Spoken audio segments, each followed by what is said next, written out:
This is the value of wrestling, the revolutionary force in wrestling podcasting.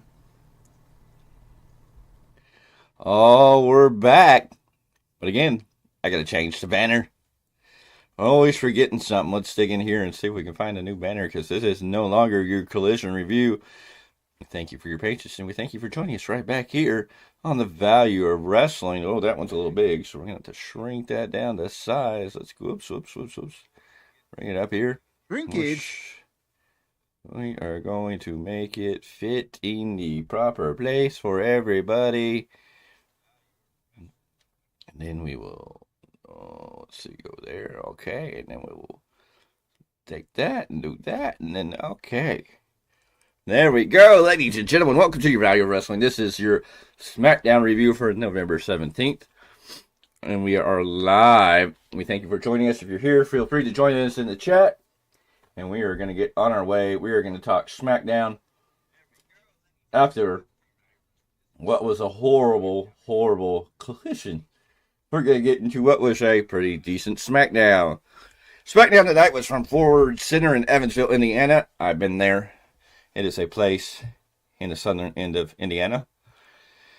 In commentary, we have Michael Cole, Kevin Patrick, and the Road Dogg, Jesse James, is on commentary tonight, filling in for a missing Corey Graves and the suspended Kevin Owens.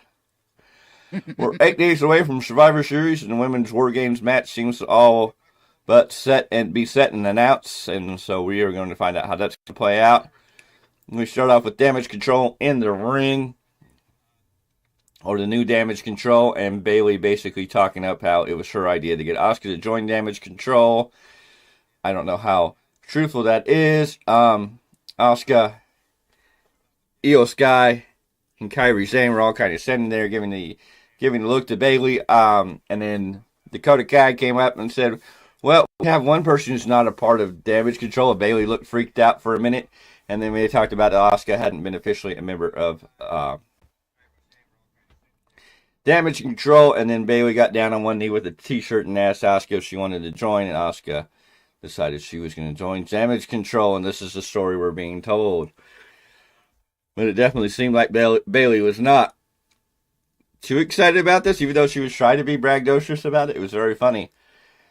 Eventually, Shotzi's tank starts coming down the entranceway, but I don't know where Shotzi tries to attack. Out comes Charlotte and Bianca Belair.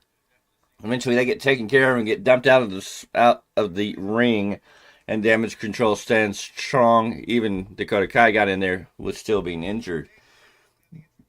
Good opening. It creates a story. Tells us, and of course, Damage Control wants War Games, so we're going to get War Games, as they announced. So, we knew that was coming, but they officially announced it's going to be War Games, and from there, we got backstage where Nick Aldis told Charlotte, Shotzi, and Belair they needed to find their fourth and announce it by the end of the night. Good show opening. Definitely set the pace for what we're getting into. I thought it was really good. We got some great moments. And Bayley's character is developing in a way. Can't wait to see how they play that out. Mr. Clarke, your thoughts? It's got to be done at Survivor Series. Like, we're getting a little bit of the warm-up for the women's match. Especially by the end of the night, we know who the fourth partner is. But this breakup, I don't know if it'll happen at Survivor Series, but it's coming. It's coming soon. It's got to be, if it's not Survivor Series, maybe the SmackDown after. But it's got to be soon. I think you can stretch it a little longer than that, because I think Bayley playing this timid heel, kind of like what's going on, and being more paranoid of them turning on her, is quite entertaining. Gives a different depth to Bayley's character, and it gives time for us to get used to Asuka, Kairi Sane, and Io Sky kind of being together, and then trying to figure out where's Dakota Kai going to fall in this, because a lot of people are saying Dakota Kai might be the new leader of this Damage Control. So I don't know if you're going to end this real quick. I think there's time to play with it. I think Bayley, with the way she's playing this, like, timid, like, yeah, this was my idea. Yeah, I knew all about this. Yeah. You could tell she was lying. Trying to take credit for shit that she had nothing to do with. Well, and you can tell Io Sky, Asuka, and Kairi Sane just kind of looking at her with the evil eye, but they're just like, yeah, we'll go along with it for now. So you know something's brewing there. I don't know if they need to end it right away. I think there's enough entertainment for Bayley playing paranoid of like always kind of like, okay, what's going on? Especially if you start having Io Sky, Kairi Sane, and Asuka kind of doing their own thing outside of what Bayley wants them to do. You know, I think you have time to play with that a little more. Anyways, opening match is Street Profits versus the Brawling Brutes versus Pretty Deadly. The winner of this match is going to get a tag title shot next week against Judgment Day. So we get a good opening, solid match here. All three teams looked really good here. It was good to see the Brawling Brutes and Pretty Deadly. And here the Street Profits are starting to feel more heelish as we go along. Of course, in the end, they hit the revelation. The Street Profits hit the revelation on Holland to give the Profits the win at 10 minutes, 57 seconds. There was an accidental kick from Butch to Holland in this match, which kind of set up Holland's fall here.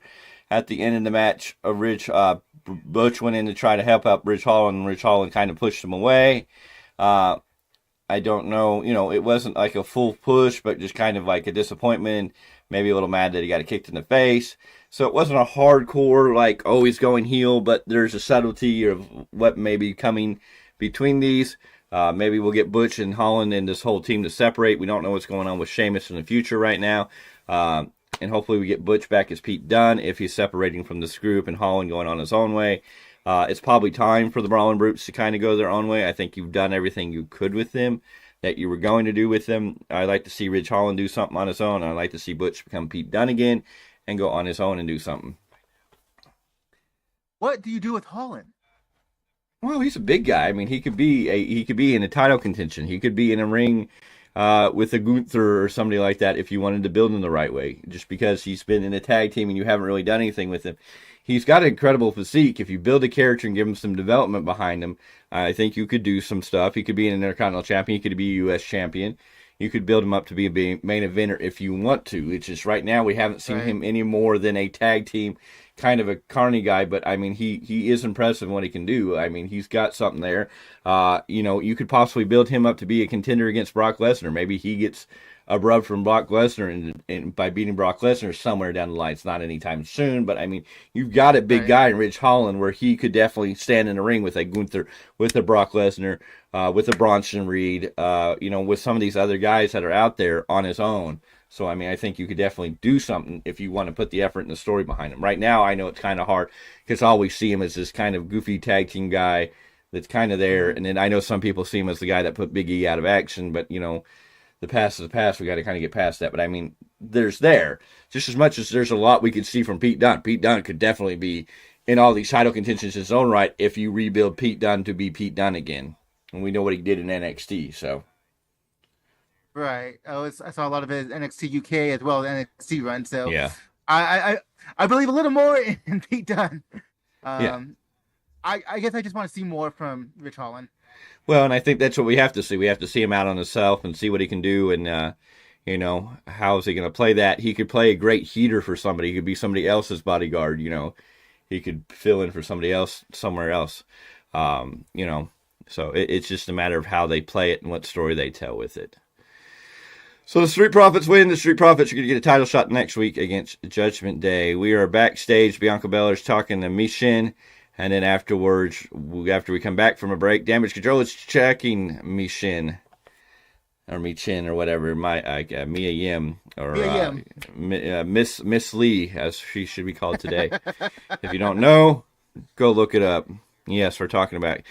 The Limitless, Keith Lee. Yes. If you want to make those matches, Keith Lee needs to go back to WWE too after everything he just went down on. Anyways, we get a recap of everything that went down between Santos Escobar and Rey Mysterio and the LWO last week. So we get that replayed, and that's that. And then we get this really amazing match, and this is what Tony Khan doesn't do with his luchadors. Because part of it, he overexposes them, so we all see the same flippy floppy, flip flop, flip flip high flying, trying to kill one another stuff. If you want to see a good luchador match, Dragon Lee and Axiom, the former A-Kid, if you don't know, they put on a good stellar of a show. This was a great match. They had a lot of the Lucha Libre-esque matches in there, but they did it in a way that makes sense.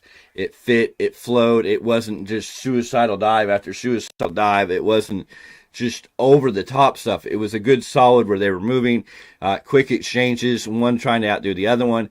Eventually, Dragon Lee hits Operation Dragon to finish off Axiom at 9 minutes and 30 seconds. But this was a good match. I mean, it showcased both of them. Axiom came out looking really good. They shook hands in the beginning. They acknowledged each other in a moment of respect. Afterwards, Axiom definitely showing that he has skills. Dragon Lee looking like Dragon Lee can. This was great. I mean, both these guys came out looking good. This is the Lucha Libre type of matchup. This is the the old WCW stuff we used to see, is where they showed their good stuff without all the over the top, super high flying. It was good. It felt well. It made sense. It didn't feel like a AEW, just like, oh, we got to get 100,000 moves in and do every flippy floppy thing we can and dive here and dive there, and you weren't sitting there going, ooh, without psychology. Yeah, this match had good psychology. Like, I didn't know. At times, I thought Axiom was actually going to win this one. I thought maybe Dragon Lee was going to lose here to give Axiom a rub, but I mean, damn good match. Your thoughts, Mr. Clarke? Skill-wise, Axiom doesn't need a rub from Dragon Lee. Oh, I know. But since Dragon Lee is on the main roster now and is official and not just the one-off or whatever, yeah, you kind of knew that Dragon Lee was going over, but by the same token, it's like you didn't care because it was a good match. Oh, it was a showcase for both of them. Yes. No, it was a solid showcase. I mean, both these guys looked just really good in everything they did. It felt good. It felt the psychology was there. It drew you in. You didn't get bored of it. You weren't cringing or going, oh my gosh, like their dives felt smooth. They were there for one another. You weren't watching sometimes with these AEW luchador moves, they're flying off the top rope out here over the apron and they're just jumping everywhere. And you're just like, huh, huh. This was just a good match. They had the moments to slow it down, and then they had the moments where they were, switching mid-moves, which were just absolutely beautiful. What you also have to understand, though, is the Lucha Libre style is different than the American style. So WWE is still using the American style. Yeah. If you go watch CMLL, if you go watch AAA, the big Lucha Libre spots, you're going to see a lot of the flippy, floppy, blah, blah, blah. They have their own reason and their own psychology for doing it that way. But you have to understand that there is a difference. But they make it make sense. This was a very good. They made it a very good American style Lucha Libre match here, and that's why as Americans we're sitting here going, "Oh my God!" Besides the grandiose of what they do, they also had the great psychology that we're programmed with. Yeah. Well, but if you watch, we look for, that we yearn for. But if you watch CML and AAA, and I watch some AAA stuff, there's a lot more into it. Like the referees play a part in it, and all the other guys. There's more to it. True. AEW just doesn't. It's just a flying show of everybody trying to get their move in. Like it's just like you feel like these guys are like, okay, he'll win, but I want to get all my moves in. This is the only way I agree to this. Unless you're Metalik, and then you don't agree to lose to anybody. So basically, what you're saying is they're all like Brian Cage, Mr. Get My Shit In. Yeah. Yeah. From there, we got to see Santos Escobar in the ring. He's here to explain himself. He says, never meet your heroes. He says Ray was, family to him. He looked at Ray as a father figure, and then he says that Dominic Mysterio was right all along, and agrees with Dominic Mysterio about how bad Ray is. Escobar then talked about how it should have been his U.S. title shot and how he wanted to rebuild the LWO, but guess who did it instead? Ray. And on and on and on. And then Ray brought in an outsider like Carlito and yada, yada, yada. This eventually brought out Selena Vega, who got into the face with Escobar. They went back and forth. Selena eventually slapped Escobar, and he crawled out. And then Cruz del Toro and Joaquin Wild came out, and they went back and forth with Escobar. Escobar's, are you with me? No? Okay, well, I don't need you. I made you, blah, blah, blah, blah, blah. He goes and attacks both of them. Eventually, out comes Carlito, and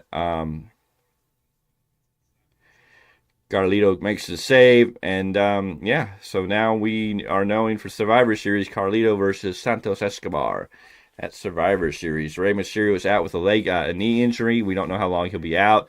This will probably keep him out until next year, probably on the road to WrestleMania, where we figure we'll see Santos Escobar and Rey Mysterio face off.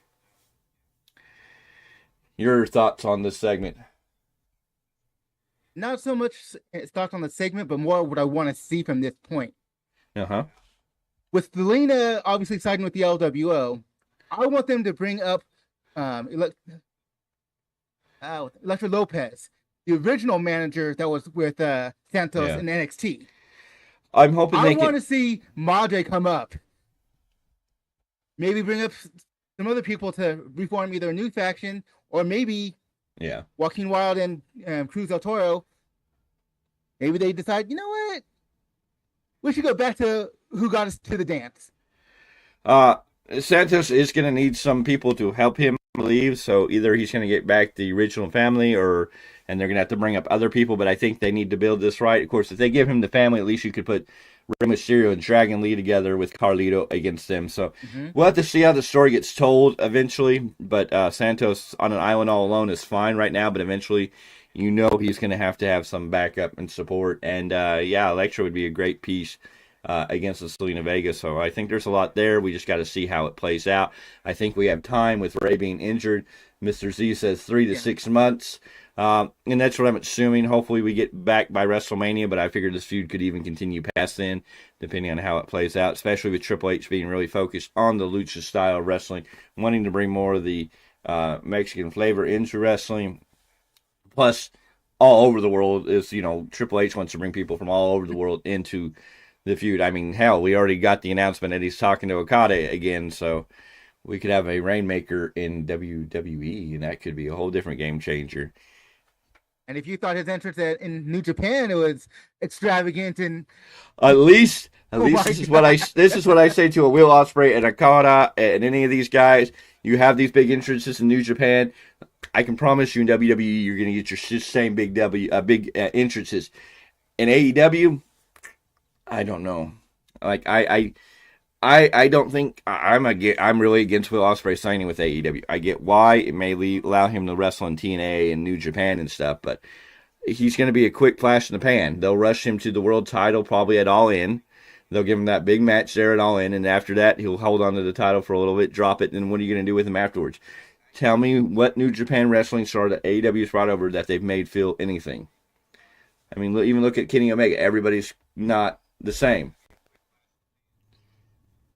So I'm like, you look at it and go, why would you want to go to AEW if you're going to have your moment in the sun? But after that, look at what they did with Saraya. They got the pop, and now she's dead. Even Adam Copeland doesn't feel like he got the big pop, but even now it's kind of like, he's spoiled. He's like, he's going to have the match tomorrow night, and then I don't know where you really go with him from there. But it's just like, I don't know if I'm even interested to see Adam Copeland. So it's like, I look at Will Ospreay going, you have all this talent in the world, and you've done some great stuff when you come over to AEW, but if you're on AEW permanently, I don't know if that's going to help your brand.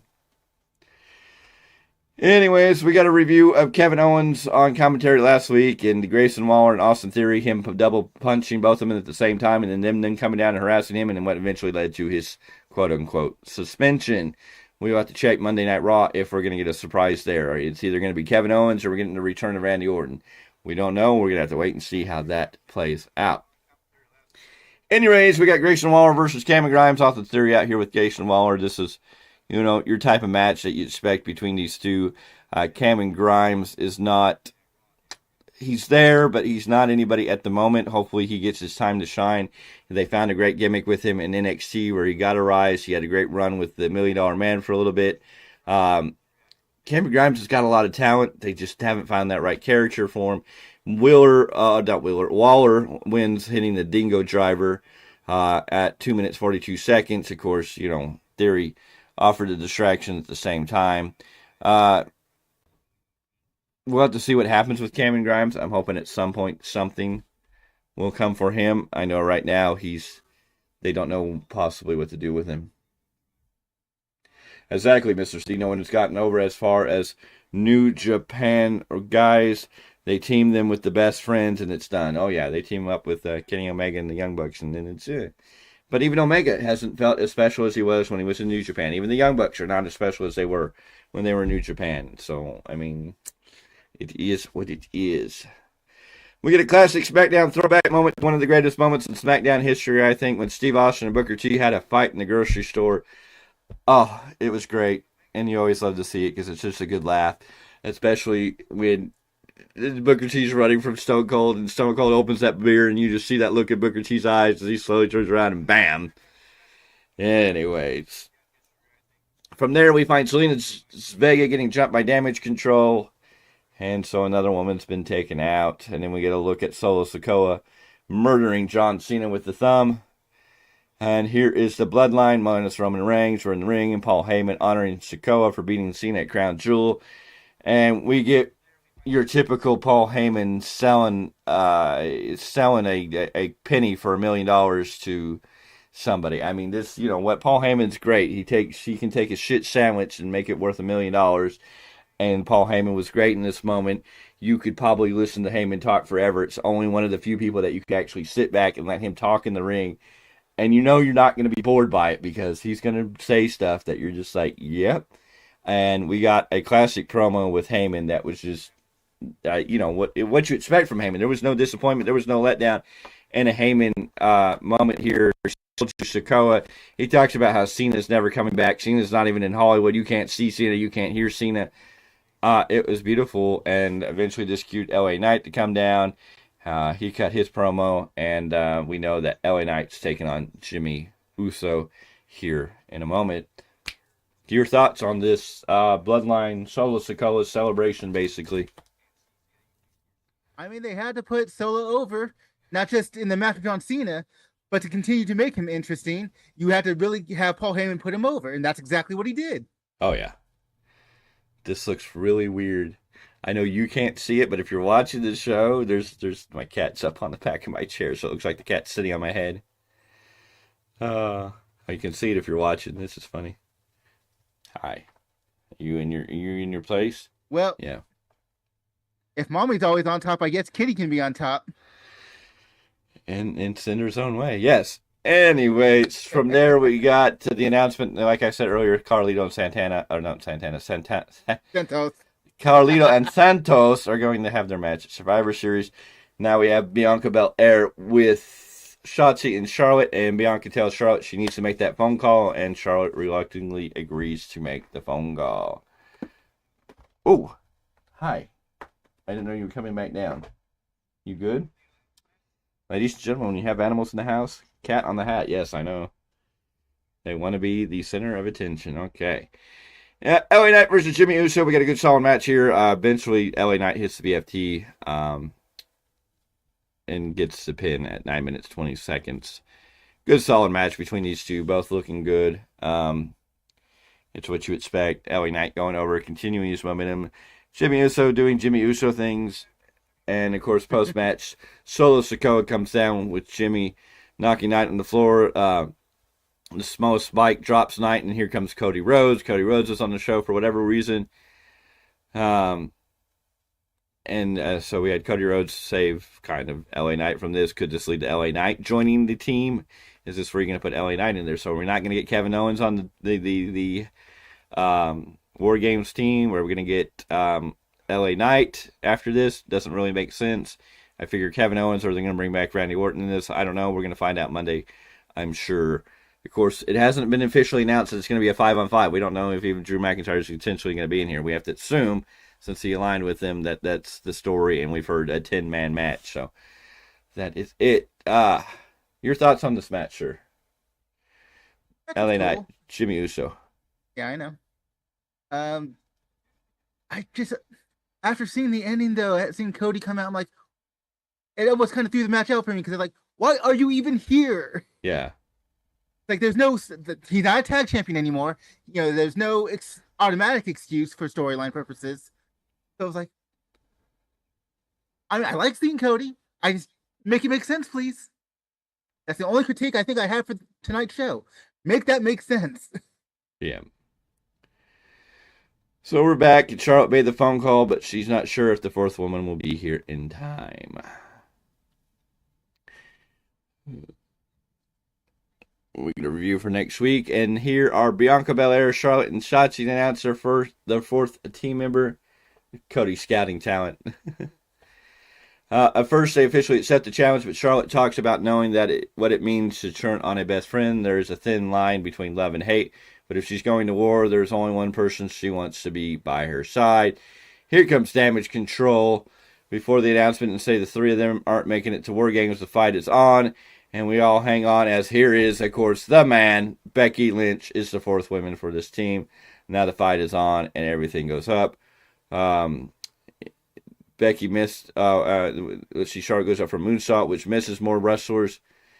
And Charlotte goes up for moonsault, which misses more wrestlers than Becky missed on Jeopardy. I guess Becky did do Celebrity Jeopardy. If nobody's known about that, Becky was on Celebrity Jeopardy, and she's the only person in Jeopardy history to not answer one single question correctly. Oof. From what I got, Cole got in a Jeopardy reference in there, and Damage Control is in trouble to end the show. Becky Lynch was on Celebrity Jeopardy. From what I understand, she didn't get one question right, and the only person in history to never do that. From what I understand, so that's a very interesting way to go about it. So now we know the women's match for Survivor Series, the War Games, is going to be Damage Control, consisting of Bayley, Asuka, Kairi Sane, and Io Sky, taking on the team of Bianca Belair, Charlotte Flair, Shotzi, and the man Becky Lynch. And I would say Shotzi's probably going to take the loss here because I think Damage Control is going to win this, even with Becky Lynch in there. The Damage Control is the story. The other four are just kind of, they're there. They don't really serve any purpose at the moment. So I'm sure we're going to see Shotzi probably take the loss to somebody. Well, the fact that Shotzi's kind of the weak link on that side of the team, when you look at it, like, they're trying, but like I think she needs to go to the school of Nikki Cross if she's going to play the character that she's trying to play. Yeah. At least, former Nikki Cross, not even present. Mr. Z, what do you mean she is the first? And she's going to be the first one in the cage, Shotzi?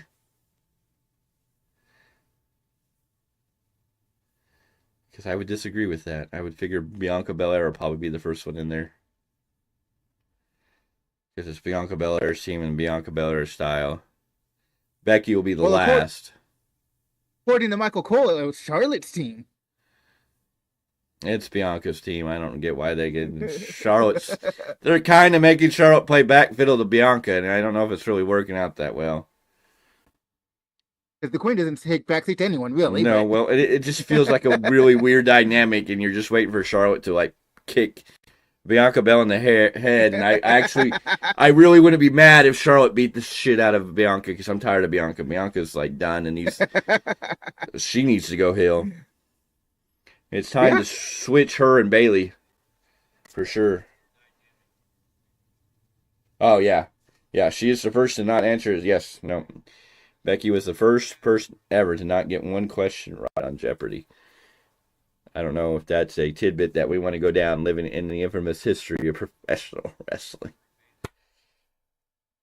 Multi-time women's champion, but we have that tidbit. Oh, first woman, one of the first women to main event a WrestleMania match. The first woman, the dual belt woman. I mean, yeah. So, Becky. You're good at your job. You just can't be a historian worth anything. I would have to watch a show to see what questions they asked her. I mean, that would be because Celebrity Jeopardy is usually easier than normal Jeopardy. But hey, this was SmackDown. SmackDown was a fairly good show. It was a whole lot better than the 3 hours we had gotten previously to that. Rampage was also almost better than Collision. So 1 hour of AEW wrestling was better than 2 hours of AEW Collision wrestling. The only thing that hurt Rampage is they booked the worst match for the 0 hour when they decided to put Eddie Kingston defending the Ring of Honor World title against Jay Lethal on 0 hour of Full Gear. And that is that's stupid, Tony. You're throwing out money right there. That's a money match. It's your pay-per-view match. And it's your first time booking it, and just because you can do it tonight and then say, "Oh, I'll put it on Ring of Honor as a rematch," it's not going to mean the same thing as a rematch. Rematches are great in certain situations if you build them properly. Yes, but this is not going to be. I mean, it's Tony Khan booked bad wrestling. Triple H booked good wrestling. I mean, that's what it came down to tonight. SmackDown probably beat the snot out of Collision and the head-to-head, so, I mean, Collision's probably going to get really bad ratings. Of course, their tickets, I mean, the audience was not big in that Kia Forum. You could see the way they held the lights down. But SmackDown was a good show. It was a good, solid show. Your overall thoughts on the show, Mr. Clarke? SmackDown did not have to be, the grandiose. It didn't have to be the best show. It just had to be solid, and it absolutely was everything that you would want from a WWE show. For a WWE TV show, at least. There's still a mess ton of tickets available for War Games. The cheapest is set at 120. That's not possible. Survivor Series was sold out a while ago, and I mean, unless they added more seats, but they were initially sold out. Unless it's resale tickets now. Let's see.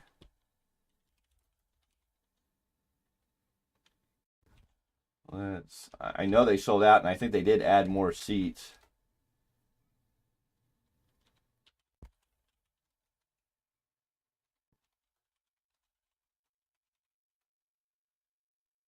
Let's see here.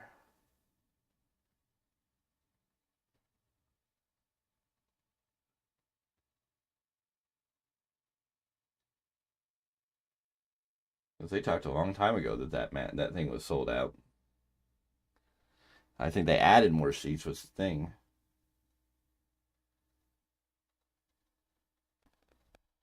Okay, so I wouldn't say there's a ton. They're saying right now it sold 16,315 tickets with only 903 left.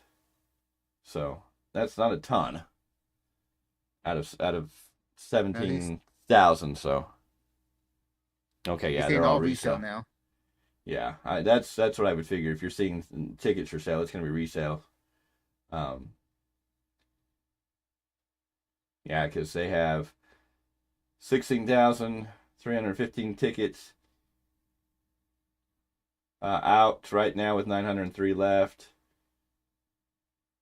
And then their SmackDown in Chicago has already got 15,593 tickets out. 7,000, 8,000. So, yeah. So I remember they sold out, but they added more seats. So that's probably why. So, now I have a question. What's the difference between original ticket sales and resale? If you bought the tickets and you bought a bunch of tickets and then you resell them and you up the price to resell, scalpers, basically a way of saying it. You can buy tickets and then resell them as type of thing. So there's people go on there and buy the tickets and then just resell them at a higher price point when the demand becomes greater. So this is exactly what it sounds like, resale. Okay. So, yeah. Or if you bought tickets and then for whatever reason you can't go, there's ways you can resell them. But mostly it's people who buy a bunch of tickets and then they resell them to recoup their money. Basically, they sell the tickets at a price where it pays for their tickets, and then they go and then they have the extra tickets. So that is that. But yeah, I wouldn't be surprised for Survivor Series. $128 is the cheapest set. It's one of the big four, so. And in Chicago, so I mean, now AEW selling tickets at Stockton for front row $600 is a whole different story. That's where you go. That's back to these prices. That's a Dynamite show, front row, on the camera side for $600. So I'm not even sure about that one. The way Tony's booking these days. Yeah. You got your tickets resale for the one in the Bay. Sometimes it works, sometimes it doesn't. It just depends. Sometimes it's not bad on resale. Sometimes it's scalpers. One day I will go to WrestleMania when we hit 1,000 viewers, and for that, or more at least, and for that we need you to hit that subscribe button. So if you're here right now and you're watching this, well, yours was always free. I don't know who you have as your sugar daddy. You're going to every wrestling show free. So I mean, I don't know. Do I need to buy you some knee pads for your Christmas gift? Is that what Mr. Z needs for Christmas? Anywho. Yes, help us grow. Help us, if you're here watching us now, we thank you for being here. If you're watching us later, go ahead and hit that subscribe button if you haven't already. Join the Value Wrestling family. Become part of the team. Become part of the growing numbers as we move forward. Also, make sure you hit that bell for notifications so whenever we go live or new content comes up on the channel, you'll be notified immediately. And we will be live tomorrow right after it is all done. I don't know how many hours it's going to be. I'm assuming 5. If it goes 6, just be ready. We're probably around 10 o'clock p.m. Pacific Standard Time. We will be live. We will be going over everything that happened on Full Gear, all the way from 0 hour to the very end. Will we have a new AEW champion? Will we have several new champions? We will find out very soon. Who's going to be the new big signing? Is Will Ospreay officially All Elite? Is that where we're going to get tomorrow?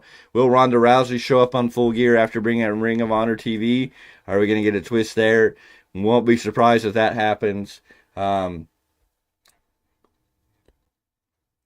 We're going to be so burned. I know. And then we got Sunday, ladies and gentlemen. Sunday at 12 o'clock p.m. Pacific Standard Time. We come out here with the weekly rebound where we cover everything that happened previously in the week of professional wrestling. We'll be here to discuss that on Sunday after we do Saturday's Full Gear. And then we'll be back here next week for your Monday Night Raw, your Collision, or your Dynamite, your SmackDown, and Collision. I don't know if we'll get Collision next week because Collision will be on Saturday. And we will be doing a whole viewing of Survivor Series. So I don't know where Collision will get aired, where our review for Collision will be. If it's as bad as it was this week, we may just skip it and say, it wasn't worth discussing. I don't know. It depends. When we get there, we'll get there and we'll let you know. But we will be here for Survivor Series. We'll be here for the other shows. We'll be back with a weekly roundup. All that to cover. SmackDown will be on FS1 next week, so it'll be on earlier. So we'll get to watch that on live on the West Coast. So I'll get to see that at 5 o'clock, which will be nice. But yeah, we're heading into Survivor Series. I don't think there's a whole lot of matches on the Survivor Series card. I think there's an Intercontinental title match and the Carlito Santos Escobar match. I think Rhea Ripley is defending her title, right? Yeah, against what's her name? That one Booch, I know. Was with Trish for a while. Oh, Zoe Starks. Yeah, thank you. And then we got I just watched an interview with her earlier too. And then we got the two big War Game matches. So it'll be interesting. But we'll be here tomorrow night right after Full Gear, so be ready for that. We will be breaking that all down. If we're in tears and crying our eyes out, then you know how bad it went.